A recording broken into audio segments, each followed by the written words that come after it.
नमस्ते दोस्तों, मैं आज सुबह सुबह निकल जाता हूँ केश भाई को लेने के लिए, क्योंकि मैं और केश भाई हम दोनों जाने वाले थे बारडोली।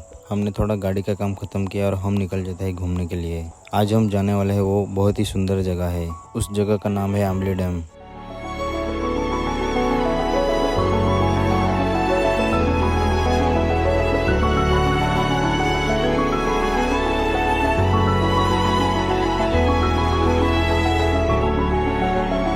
तो दोस्तों, आज का हमारा मिनी व्लॉग यहाँ पे ख़त्म होता है। तो मिलते हैं नेक्स्ट व्लॉग में। अगर वीडियो अच्छा लगा है तो चैनल को सब्सक्राइब कर देना।